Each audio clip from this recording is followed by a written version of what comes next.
That's Kat. That's Ian. And this is 404. Script not found. That's perfect. Like a terrible voice message. I love it. Wow. Okay, I'm going to start with Coach. We have to talk about it, and I have to share it with the listeners, too. Ian, I'm assuming you watch New Girl. Do I watch New Girl? I watch New Girl every night. It's how I fall I was going to say, is New Girl like your nighttime? Yeah, it's my TV sleep show. You know that's an anxiety thing? No, but it doesn't surprise me at all. Happy Monday.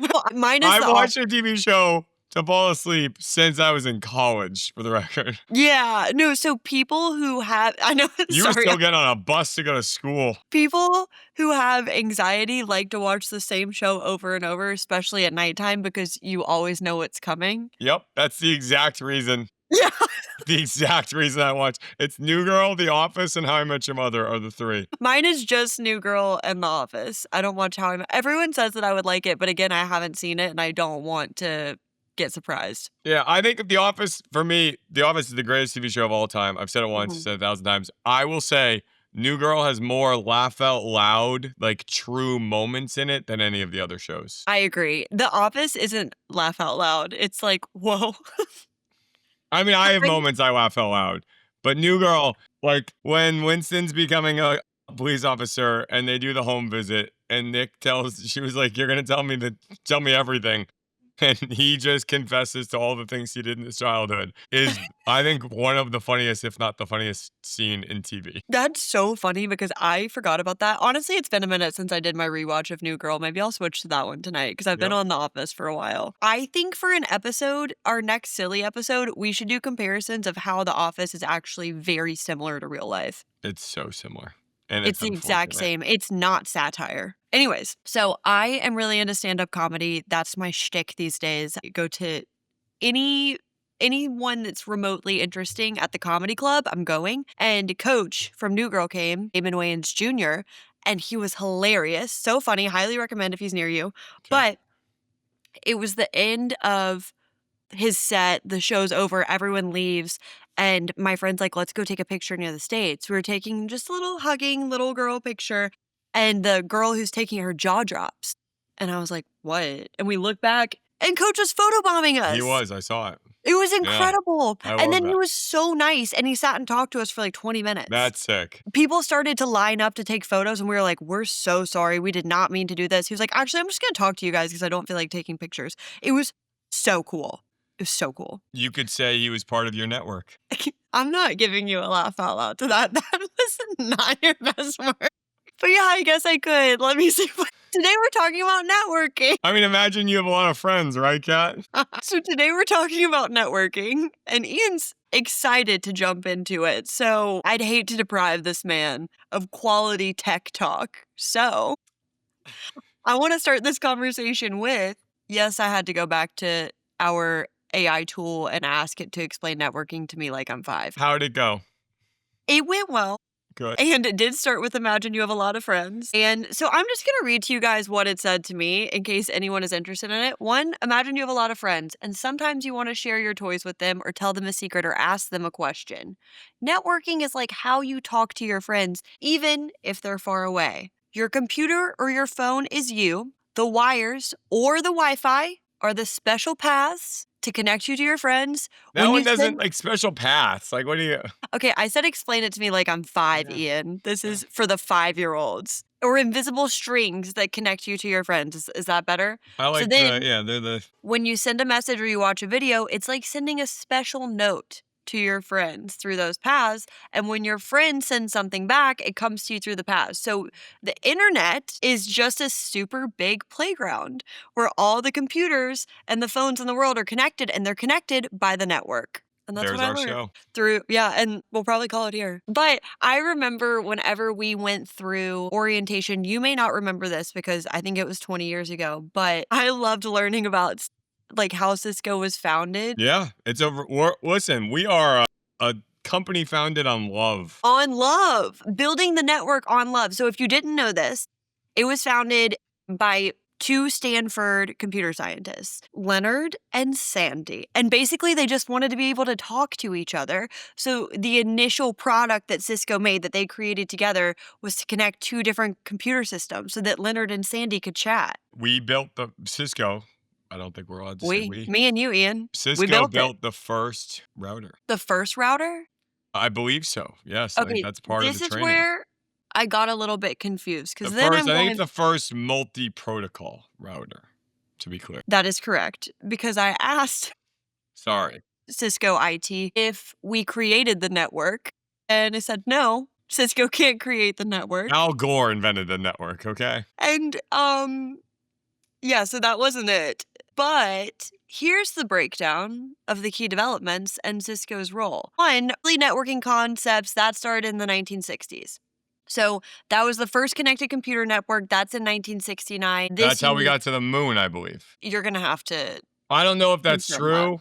Maybe we should be doing some fact checking Okay, as we go. We got to the moon in 1969, and it feels like we would have needed some connected systems to have gotten there. Yeah, I'm going to agree with that, but I can't confirm that because that was not a part of my research, Ian. You double check while I go through this. And then there was the transmission control protocol in the 1970s, and then the World Wide Web was in 1989 by a British scientist. But our contribution was in 1984 because that's when Leonard and Sandy needed to talk to each other. So that's when the first product was a router. We weren't the first to invent network nodes, but we were the first to sell commercially successful routers. So I thought that was interesting. It is. Seems like the first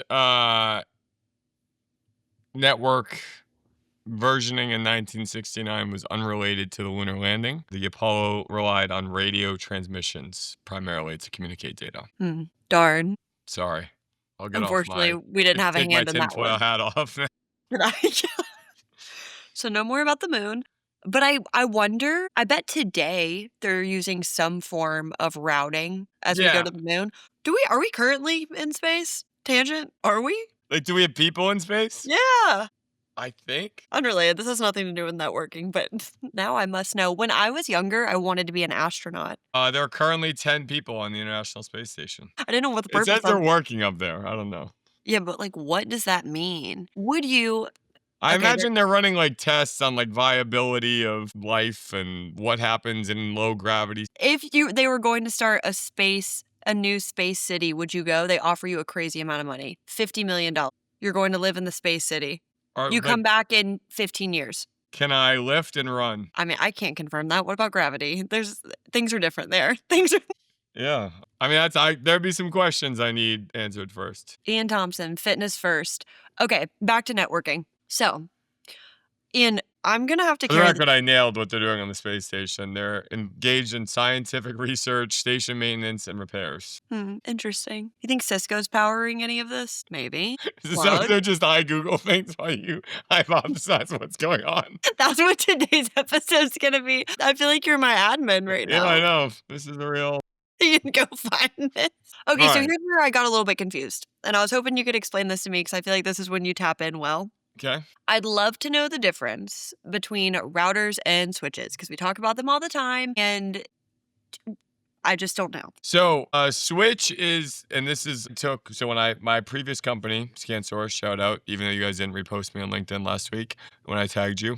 Oh my God, ScanSource, please. A switch is like the core of it all. It connects all of the devices in a network. A router is connecting data to and from other networks, if that makes sense. So a router is a device that plugs into the switch and it's sending data in and out. It's like I don't want to say like gateway to the internet, but it kind of is. Okay. I think I'm still... Go one more time. Like, explain it to me as my network. Well, let's take a step back. Are you familiar with like LAN and WAN? Nope. Keep going. Okay. LAN is local area network. So like it's your home office. It's like all of the devices connected to your internal network. I know this is nerdy and you're going to hate this because you don't like video games. You think they're stupid. The way I think about this always, because I'm watching Big Bang Theory right now as well, is when like people get together and play, they connect like their Xboxes together and they play like a lot of people are playing video games together, but they've like connected in person. Yes. Okay. Wide area network is the internet. Which is like if they're playing video games together, you Yeah, guys are so like if playing you're Call of on Duty in playing different Call of homes. Duty with people all over the world, that's wide area network. Perfect. Yep. I got it. Okay. I don't hate video games. I think everyone has their vices. So the local area network, and everything's plugging into the switch or like is connected through a switch. Wide area network is the router connecting you to other people. Okay. And I have a router in my home. I can't answer that for you. Do you have a router? I have a router in my house, yes.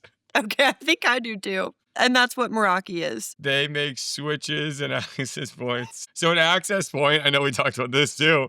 An access point extends the network. So it gives you like, and I used this example last time, I think we talked about this off the record, was like if you have a building with concrete and metal in it, those are things that dampen or prevent wireless signals from getting into rooms, meaning like if you have like a manufacturing plant and you have concrete walls, your network will have trouble getting through those walls. This is actually very helpful because sometimes I get really overwhelmed by all the products, but it's just because I feel like it's very customized to the customers would be very different. You have different uses. That's why we have so many different iterations of Yeah, routers, so it's like etc.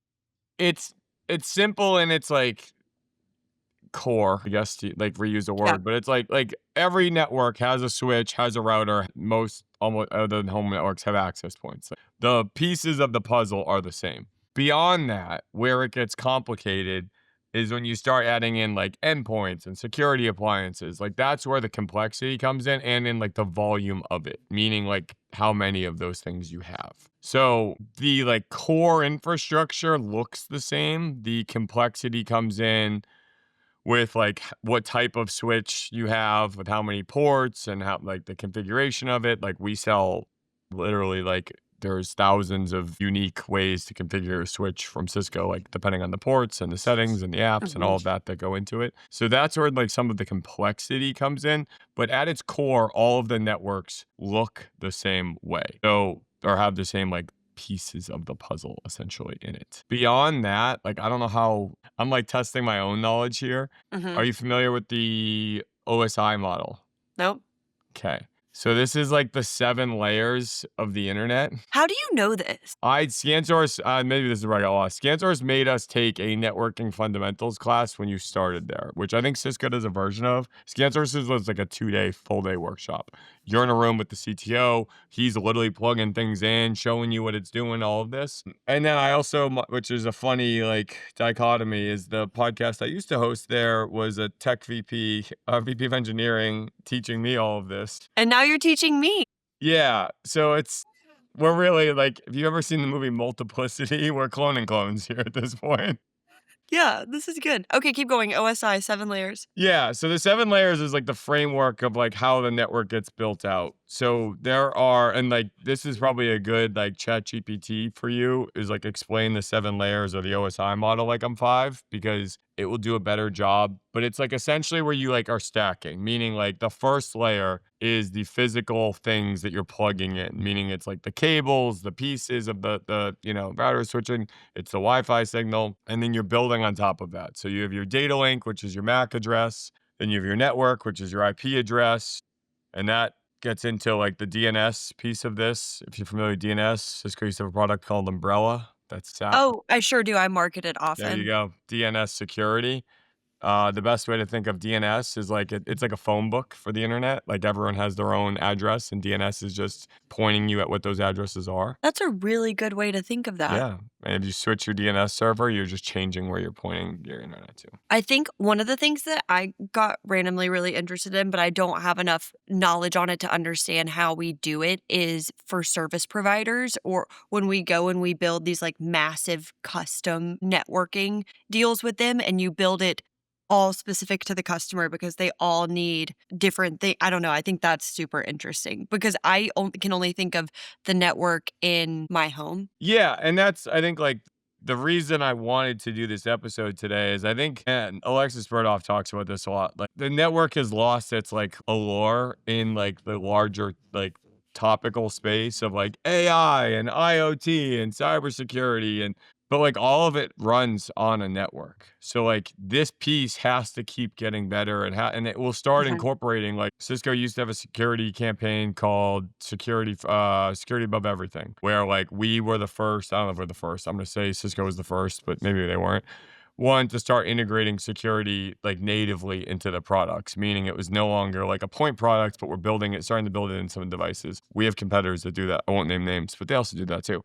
But like, so you start, and that does add complexity, but then you're adding in the firewall piece of this, and that's a thing that plugs in the switch. The other side of this is like we've started integrating AI into it as well. So there's like these things that are getting integrated that are buzzwordy into the network, but also the network powers all of it. So the network has to be this, like, it's literally the foundation of the house, where if it's not strong enough and it's not set up for what you need it to do, everything else fails. So truly none of this would exist Without the network. Yeah, without a love story in Stanford, California. Sandy and Leonard, thank you for bringing us here today.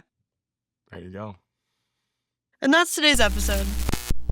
If you like the episode, please rate, review, subscribe, and we'll see you next time. Until next time. Thank you for listening.